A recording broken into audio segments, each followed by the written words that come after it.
Assalamualaikum warahmatullahi wabarakatuh. Baiklah, kami dari kelompok 4 Studi Keislaman akan mempresentasikan makalah yang berjudul Studi Al-Quran.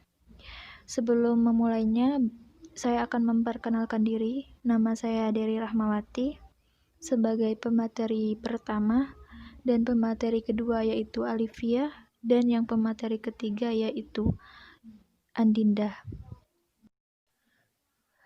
Yang pertama yaitu pengertian studi Al-Quran. Studi Al-Quran biasa diartikan dengan kajian-kajian yang berkaitan dengan Al-Quran. Dalam istilah Arab, kegiatan demikian itu biasa disebut dengan ulum Al-Quran. Kata ulum Al-Quran adalah bentuk idafi. Ulum Quran terdiri dari dua kata. Ulum berbentuk jamak dari kata ilmu, berarti faham dan mengetahui atau menguasai. Ia juga mengandung makna persoalan yang beraneka ragam yang disusun secara ilmiah. Pengertian ulum secara etimologi. Kata ulum dalam bahasa Arab adalah bentuk jamak dari kata ilmun, Ia merupakan bentuk masdar dari kata tiga, yaitu ilmu, ilm, ya'lamu, alimah. Secara etimologi, arti kata ilmu adalah semakna dengan kata pemahaman dan pengetahuan, yaitu al-fahmun wal ma'rifah.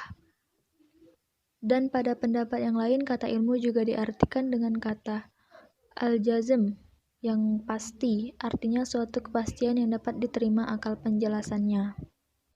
Oke, selanjutnya yaitu pengertian ilmu secara terminologi.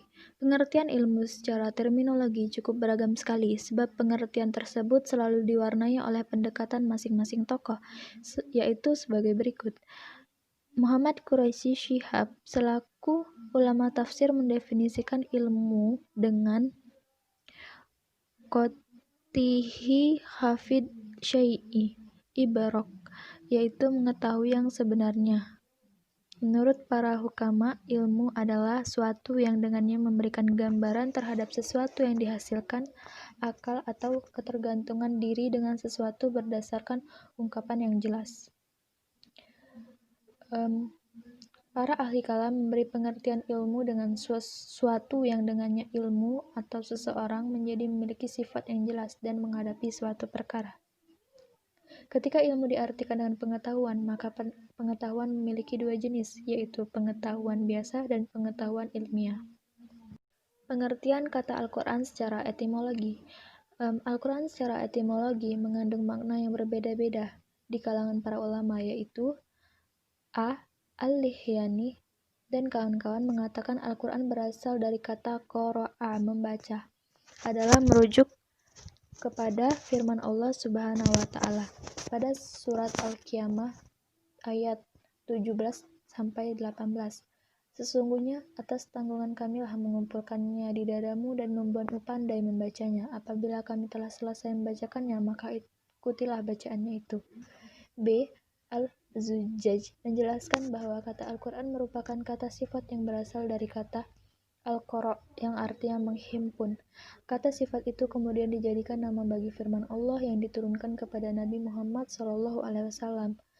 Makna tersebut menunjukkan bahwa kitab Al-Quran menghimpun surat, ayat, kisah, perintah, larangan, dan intisari kitab-kitab suci sebelumnya. C.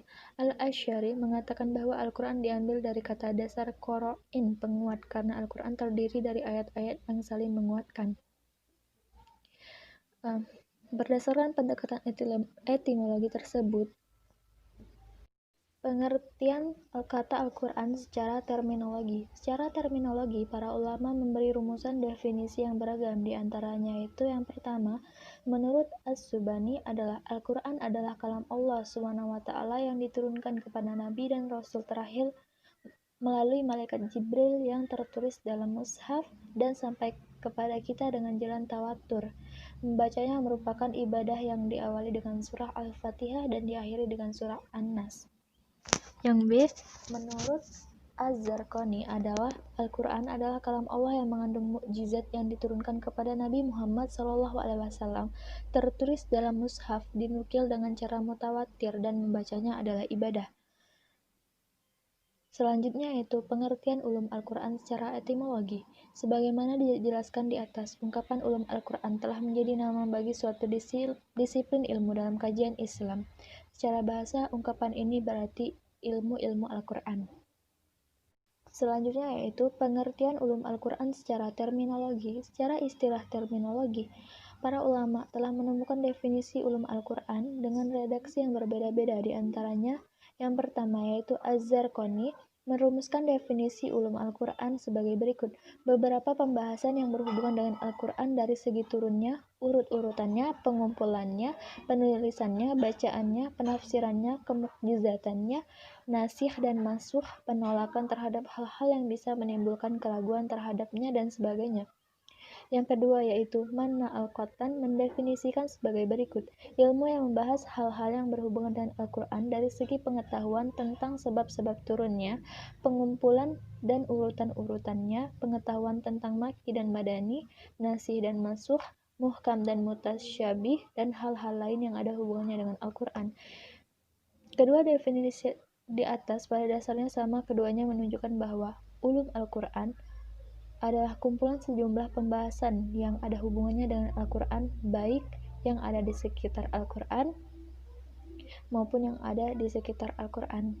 Baiklah, itu saja penjelasan dari saya. Selanjutnya akan dilanjutkan oleh teman saya.